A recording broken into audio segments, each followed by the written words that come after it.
didn't want to travel all the way over to Clearwater. Where would you have to go through Clearwater? Well, there was a friend at the gym. He thought he'd maybe have a job through his friend over in Clearwater, and that's like this is before gas is spiked. I can't drive over there for a few bucks. Turn your volume down.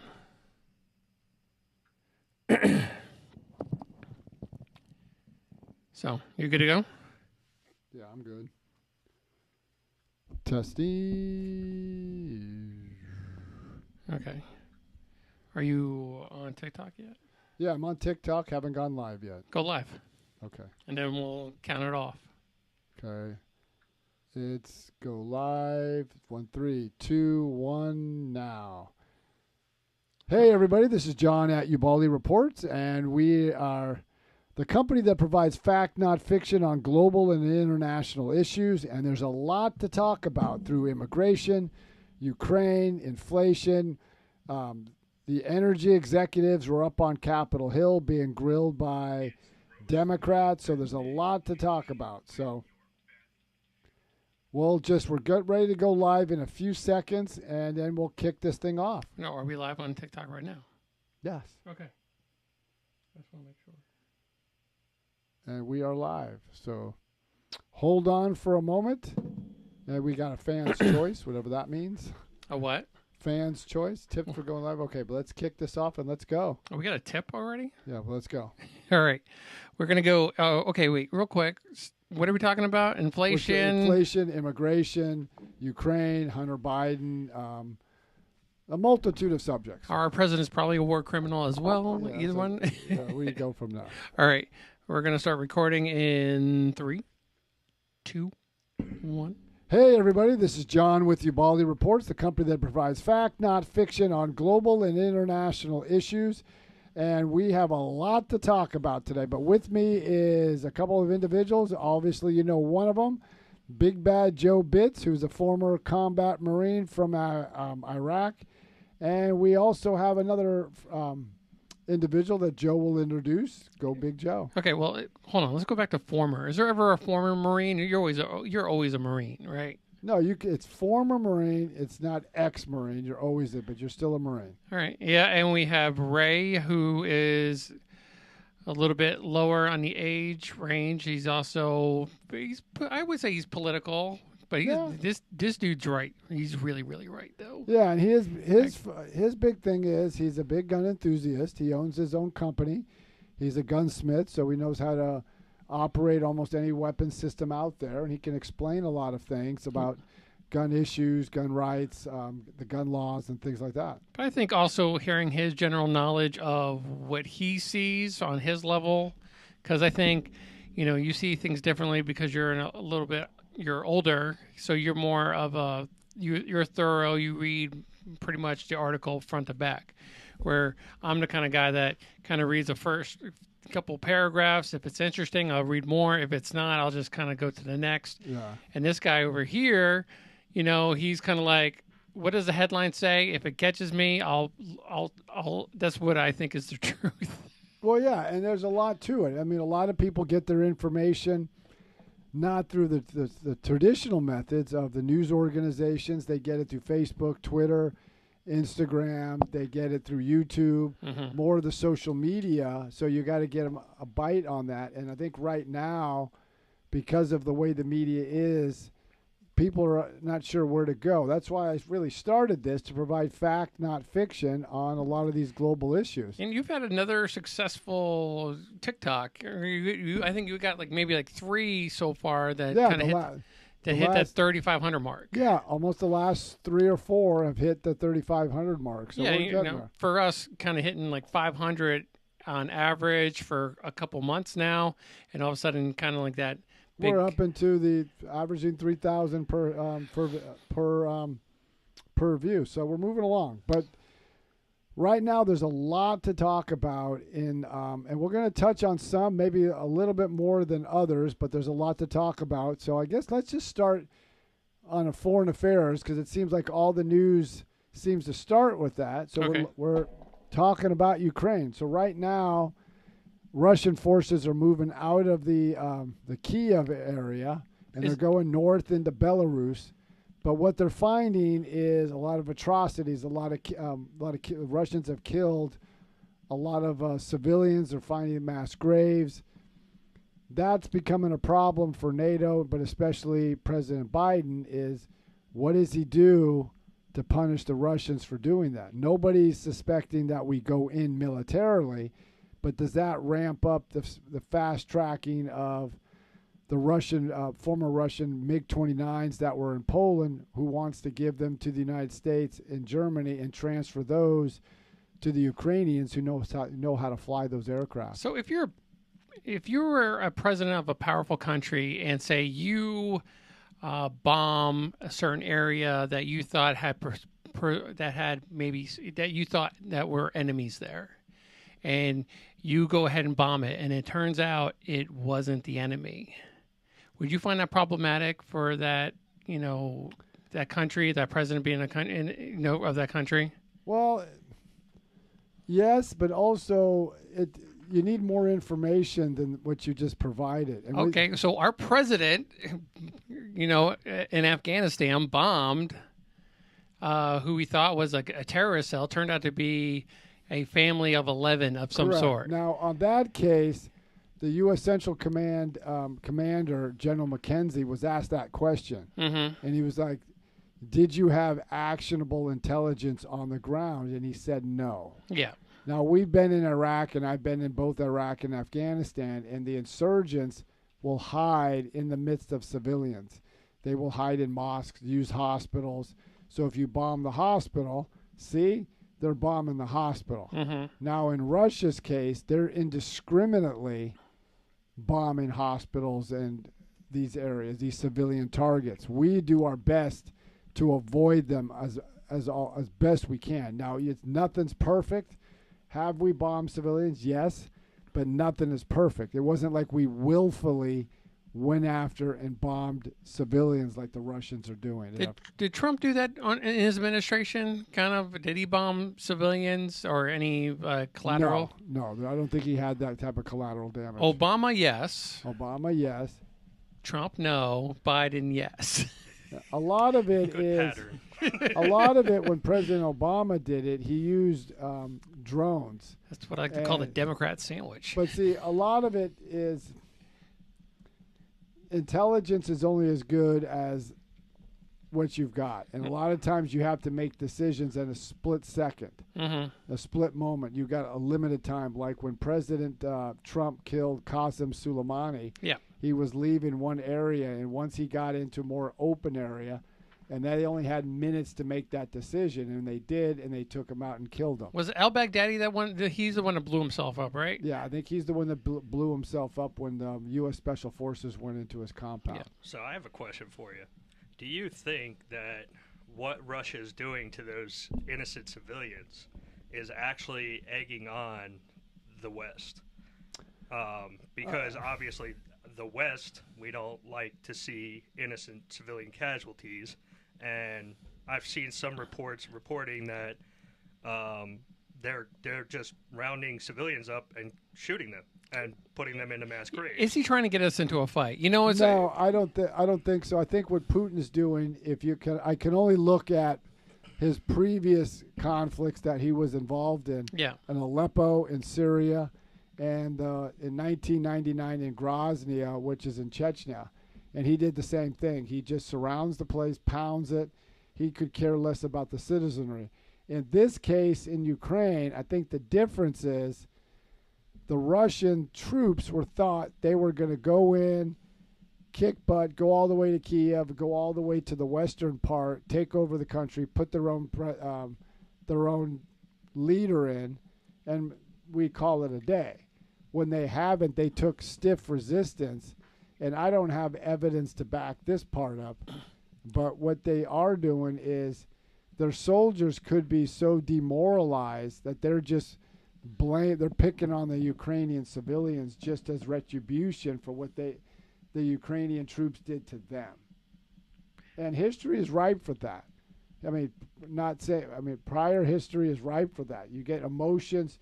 We've all been in the battlefield. Emotions build up when you see your fellow soldiers shot and killed, and you see this civilian, you take it out on them. Mm-hmm. And Russia doesn't. Russian troops, they aren't taught the law of war or how to deal with conflict with civilians on the battlefield like the United States are. Well, there's no such thing as the Geneva Convention to them. Yeah, they just do what they do to kill.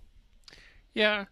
So, I mean, there is, and then what's going on? I mean, Zelensky kind of went in front of the UN. Why isn't the UN kind of like speeding up the process to kind of... In this case, the UN is going to be irrelevant. And the reason they're going to be irrelevant because if you had to get anything passed, you have to go to the Security Council. Okay. Russia and China have a vote on the Security Council. So the UN and right now... Wait, hold on. So, you know, Russia's not part of the UN. No, Russia is part of the UN. Oh, they are? Yeah. Okay, I'm sorry. NATO. That's what I was saying. NATO is a military organization. Okay. It's not a country. Only countries are part of the UN. I got it. They want Russia off the UN, though. No, they want Russia off the Human Rights Council. Okay. And if you look who's on the Human Rights Council, you've got Libya, you've got Venezuela, you've got, I believe, Iran, Russia, and China.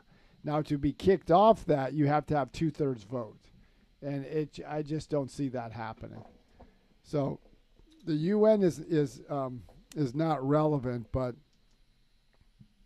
I think what it puts the United States in a problem is, we're sending weapons to the Ukrainians, but we're not sending everything they wanted. They wanted the MiG-29s. We haven't sent that yet. We're slowly, I guess, from reports, we're sending tanks, but we're not sending them fast enough. All this should have been done prior to the war, but it didn't, so now we're at where we're at right now. So this puts the president in a quandary. But the other problem is President Biden's not talking about one thing, winning. He never says, well, Ukraine can win this. He's just, we got to stop Russia, we got to do this. So it's going to be interesting to see how this keeps going. Are we like, is America just trying to be like, we're there for you in spirit? Yeah, go get them. I think what's going on is Biden somehow doesn't want, it's fear that he's provoking Putin. Mm-hmm. I mean, again, everybody really beats up on Trump, but Trump killed 250 or more Russian mercenaries in Syria. He was blunt. He goes, you do this, and then Putin couldn't say anything because he said, we don't have Russian mercenaries there. Yeah. It may be different conflict, but he was tough. The deterrence factor isn't there. Nobody believes Joe Biden is strong enough. He's just reacting to events instead of being proactive. Well, I mean, something the other day with when President Obama came to visit, Correct, for the first time in a few years. Hey, when's the last time? I mean, your 12th anniversary of the Obamacare. That seems like a really good number to kind of settle on an anniversary for. And the way it looked from a certain perspective is that, like, Biden was in the background. Nobody, everybody wants to kind of see and talk to the president just to get a few seconds, maybe even like a minute or two, just to get in his ear about something you have a concern or you want to do. And they looked like they were avoiding him like the plague. Well, it looked like an odd moment for President Biden. Yeah. President Obama is very popular among many elements of the Democratic Party. So there was this one video that was very disturbing. Everybody was around President Obama, and President Biden was off to the side, like he was trying to get a moment with him. Well, but he just looked confused. Yeah. It was like, that's what old men tend to do. But if it was supposed to reassure or pump up Joe Biden, I think it had an opposite effect by making it sound like Joe Biden is just confused. He's not very popular, and it just was a bad moment. So when I see you stammering and walking around aimlessly, is that kind of like a blank check for me to kind of just put you out of your misery? Well, but it also shows to the world that this is our president. Yeah. And then when he speaks, then he gets angry. Mm-hmm. and it's like he's trying to overcompensate. And I'm not don't forget saying, to whisper when he goes down here. now, I'm not Whisper. saying he has a cognitive decline. I mean, I can't. I mean, we could all speculate that, but we're not. But it's a very disturbing visual to see him just stammering around like over here. And there's many instances, like when he put his hand on President Obama's shoulder, President Obama didn't turn around. He just kept walking. Mm-hmm. It almost looked like, from my point of view, it almost looked like Obama is almost gearing up to run again, and looked like he, kind of owned the show there. Or he was trying to upstaged President Biden, because Yeah. President Obama can't run again. He's termed out. That's it. He's done. I'm pretty sure he's running the country right now. We just, But I mean, it just was a very disturbing, because they talked about the Affordable Care Act, but it's cost more. It's cost the U.S. more money than they said that was going to cost. we do have a few people on TikTok. If you tell them to put some questions in the chat, we'll see what we can do about answering Yeah, them. there's a good point that Joe brought up. If you have some questions that you want answered, type it in, and we'll try to answer those questions. But I think what the Biden administration was trying to do is trying to play off the popularity of President Biden, but it failed, because as much as people like President Obama, right now people are feeling the effects of inflation. Yeah. They're feeling the effects of. I felt it. I felt it on Monday. I tell you that. Yeah, but they're feeling the effects of inflation. Wages have gone up, but also inflation has gone up far higher than wages. Yeah. So gas prices have gone up. Yeah. So food prices have skyrocketed, and they're going to continually to go up. So I went grocery shopping. No, that's Monday? Yeah, I went Okay, last Monday or this Monday. Okay. I went grocery shopping, and usually I kind of get the stuff ready for the kids. It's about maybe like a 2-month supply, and normally where it would have cost me like $200, maybe $250, depending. I was just like, it was almost up. It was past $300. And this is me going to Costco, buying in bulk, and not getting. I didn't go crazy. I mean, I was just getting, I get a bunch of water because I work outside a lot, and I got the kids like some snacks and all, the necessities to kind of get them for lunches for the next couple weeks. And I was like, holy crap. I mean, that was just like, I don't spend that much at Costco. I'm usually like in a certain range. And then I was like, oh, man, that hurt.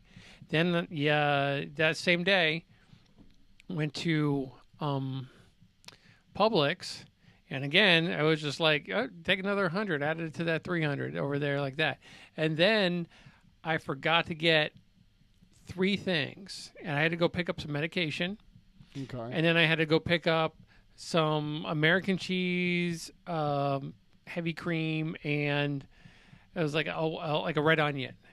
And it was like 4 items, and the guy was like $20. I was like, you got to be kidding me. Well, I mean, because we're under different budgeting, because you have a wife and you have 3 kids. Well, I know your oldest daughter's in college, but you have 2 young children.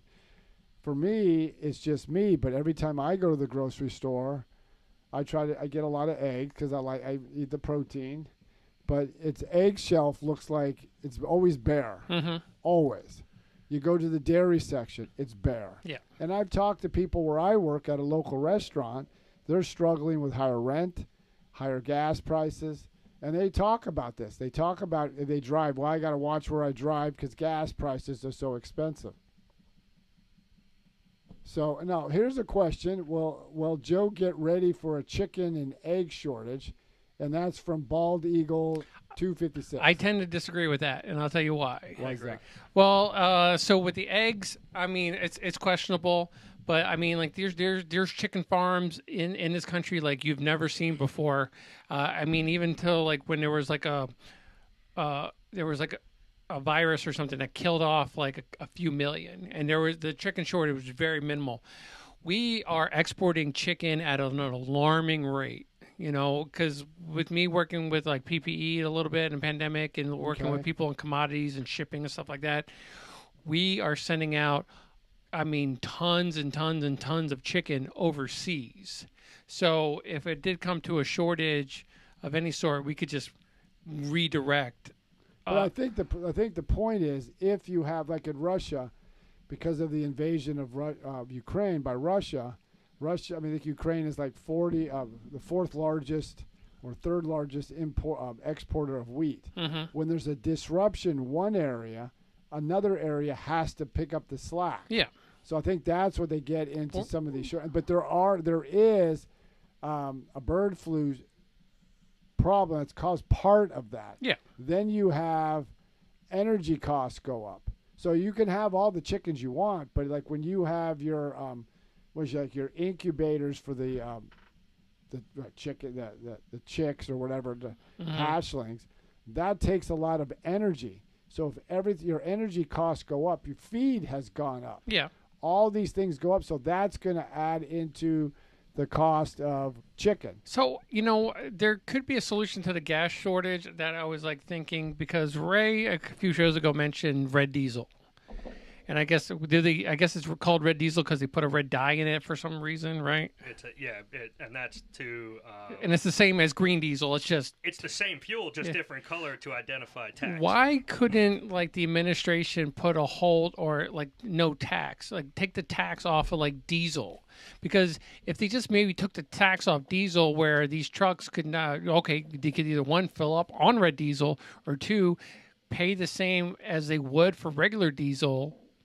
Then you're getting the shipping increases because these trucks aren't worried about burning all this money just in gas alone. Well, a lot of the taxes for, like, let's say for residential use, like there was a speculation, or at least there was a proposal coming out by the Democrats that they wanted to put a freeze on the federal gas tax. Yeah.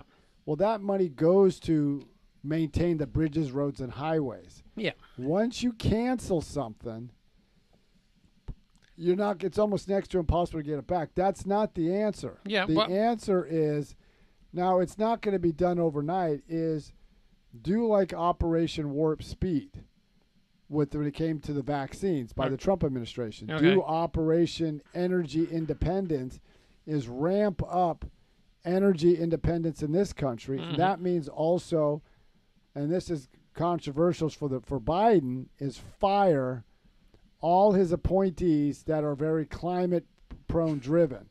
Like there's a proposal coming out of the SEC that they want all, if you get a loan or any kind of capital, especially for the energy sector, they have to factor in all climate related factors, starting from the way they produce it all the way through the consumer. Well, that means you're not going to increase energy production. And then just today, all the energy companies were on Capitol Hill and they were grilled by the Democrats saying, you can do more to reduce the prices. And they kept telling them, energy tracks on a global market. So every year we go through this. We go in the spring and we go in the fall. Mm-hmm. There's never been any proof, never found any evidence that the energy sector was manipulating the prices. They've never found that. And I would say to these Democrats now, you go through this every year, okay? You said it back then. Where's your evidence that there's price gouging? It sounds good as a talking point, but where's the price gouging? Well, they're just trying to shift blame. They're just because maybe, maybe they're thinking that their constituents or the people that listen to these Democrats, maybe they just think they're freaking idiots. And we're going to tell these idiots whatever they want, in order to make us sound better. Well, the biggest reason is their poll numbers or their focus groups and their pollsters have told them that the public blames them. Now, President Biden keeps blaming the war in Ukraine for driving up inflation and driving up gas prices. Steve Ratner, who was an early economic advisor to President Obama, stated, no, These are your policies. Mm-hmm. Then you have Larry Summers, who was a Treasury Secretary for Bill Clinton and a senior economic advisor for Barack Obama, said, no, if you did the American Rescue Plan and all this government spending, you're going to increase inflation. And then just last point, just recently, I think it was last week, the Federal Reserve of San Francisco issued a report that stated that all the spending inflation started to go up once they passed the American Rescue Plan last March. So this is not even on Trump's hands? No, it has nothing to do with Trump. But, I mean, we could do a little bit because he did the stimulus right before he left office. But still, inflation didn't go up once they passed the American Rescue Plan. Because here's the problem. President Biden was correct that there was a supply chain disruption. We got that. Mm-hmm. And a lot of it had to do with the coronavirus. When the economy shut down, there was no place to go. Yeah. And once it opened up, there was still a lot of restrictions. You go to Universal Studio a lot. Yeah. A lot of times they put restrictions. Yeah. So the average American saved a lot of money. Savings rate went up in 2020 to a highest level they've ever seen. So once they restarted the economy, there was all this money and demand was up there, but supply didn't keep pace. Mm-hmm. So President Biden comes in. Oh, you might have been right on that. Oh, yeah. President Biden comes in, and what he did with the American Rescue Plan is put $2 trillion to stimulate the demand side of the economy. So basically he's giving money to the American people to go out and spend, but supply didn't keep pace with that demand. Yeah. That shot up inflation. And Larry Summers had stated, fix the supply side, make sure you get the vaccines out, mass produce those things, but don't spend as much as you are. And now they're still contemplating spending even more money. So I have a question about that. Go ahead.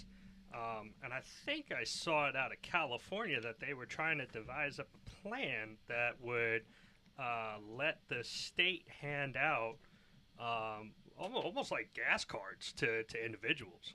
And you think that would work to help out, or no? It almost seems like another welfare program, but it's they've done that in the past. That's like a universal basic income. You give people money, but you're still not. That's still you're stimulating the demand side. You're not stimulating and fixing the supply side. I forgot to tell you. Did I tell you? I don't know if I told you. I got free gas on Friday. Well, good. I'm going to sleep tonight knowing that. You freaking troll. I didn't. I did it. It was completely. I wouldn't say it was completely by accident, but I was like listening to the radio. Like, hey, we're having a gas giveaway. I had every intention of going to this one gas station before I hit the street. And as I'm like pulling in, I see all like this signage and stuff like that, and I just like, all right, let me pull into line. Wait about 15 minutes. I got $50 worth of free gas. Took off. So then a little bit later, I think maybe two. I was like, oh, I went back on Monday to fill up the rest of my tank. It still cost me $60. Where is this gas station, by the way? The gas station was right off Better. Oh, yeah. Let me just say this to our listeners. As soon as we're done with this podcast, we're not gonna fill up. We're gonna beat the crap out of Joe. The friggin' troll. Well, I can't help it. And we'll make sure we give a couple licks in for you guys. Yeah, so if you want us to smack Joe, just hit some likes on this thing, and as many likes as we get, as much as we're going to beat on Joe. Quite frankly, I really didn't need the gas either. I had to dump some out just so to get a full $50 worth in there. Comment a high five. You comment on that because Joe had to give up gas. We're going to smack him. The friggin' putt. I think it's just you were at Chick-fil-A. I couldn't be like, hey, John, there's free gas up here. They were only giving it away for like 102 people. Okay, for some of us who actually have to pay for gas, but a lot of this, going back to the original question, is that they're not doing what they can to make us energy independent. Yeah. Even Charles Lane. Now, Charles Lane is a columnist, political analyst at the Washington Post, hardly a conservative, and he even stated we were energy independents.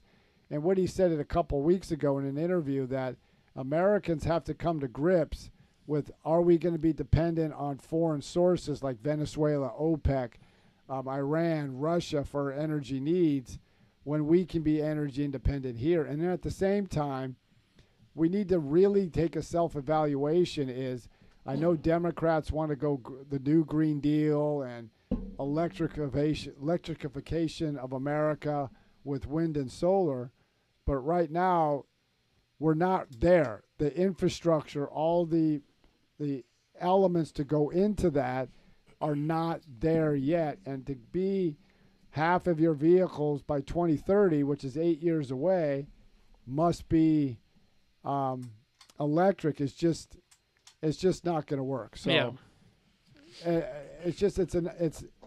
it's a pie in the sky thing right now, Mm-hmm. and I think they're going to cause more harm than good. And the way they keep going, it's just they're going to lose bad, and that's what the Democrats are fearing, that this is going to be a tsunami of a bloodbath come November, because they're being blamed for inflation and gas prices. Well, let's talk about maybe the next administration, whether it's the same one or a different administration.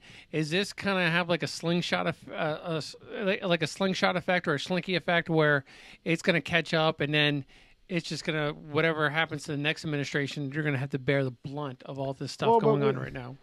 Or is it automatically like, hey, Donald Trump's back in office, stock market goes up, but everything goes down. But see, right now with that, you've got, we're almost 2.5 years from the next presidential election. Yeah. So right now, this is what we're going to deal with. Let's say the Republicans take back the House and the Senate. Joe Biden still has a veto, and you need 2/3 to override that veto. So this is what we're dealing with. Mm-hmm. Now, the other thing that's happening is the Federal Reserve stated they're going to get aggressive when it comes to raising interest rates to put a brake on inflation.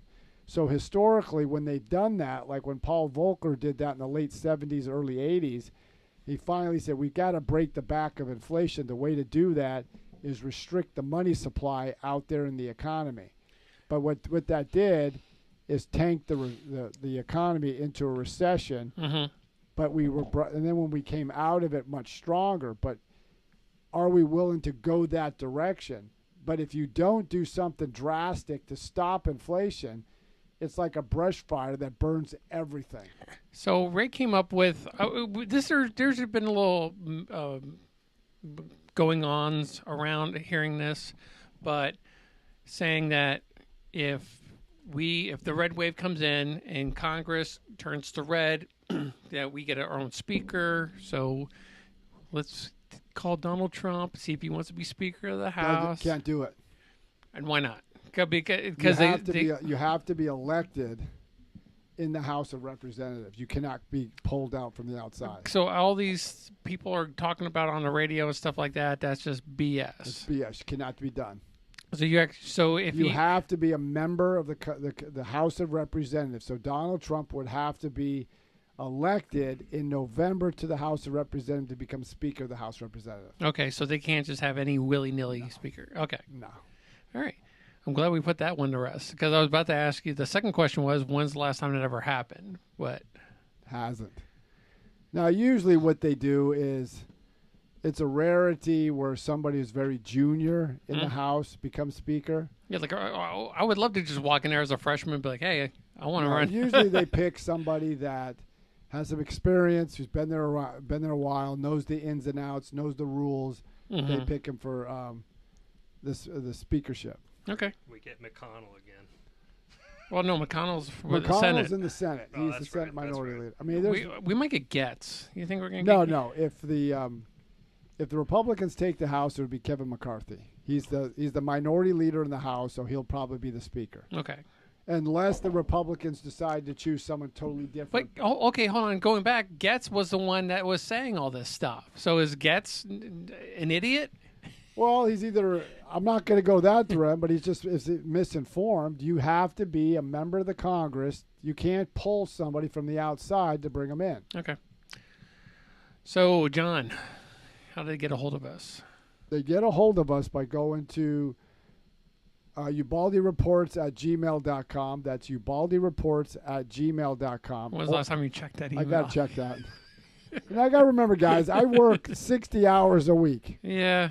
Now, shut up. Well, hopefully that's going to change. Yeah, here that'll be soon. changed soon. Okay, but you can go to ubaldireports@gmail.com. That's ubaldireports@gmail.com. And you can check us out on Facebook, Instagram, Twitter, and obviously TikTok, which seems to be our most popular one. We would love to hear you. Put some questions in. We're going to talk about what's trending in the news. And just for our listener standpoint, especially for Bald Eagle 256, when you're talking about, Joe, you're taking their cars to fill up, we're going to smack Joe. So we're going to see how many likes we get. And that will determine how many bruises Joe will have on him. It costs only like $30 to fill up your Toyota. Yeah, and just to let you know, Ray is not a small man here, so and Joe's backed into a corner, so he ain't running anywhere. Ray's truck takes diesel, so $135, buddy. So Yeesh. we'll make sure Joe feels your wrath. No wonder why you need a second job. And everybody, the live stream is up and running. We're on Twitch, YouTube, and Facebook.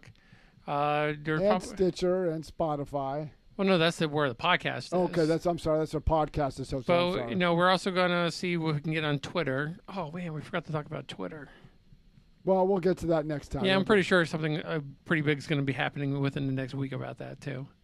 So, all right, everybody, have a great day. We'll talk to you soon. All right, keep following Ubaldi Reports. Until next time, keep listening to Ubaldi Reports.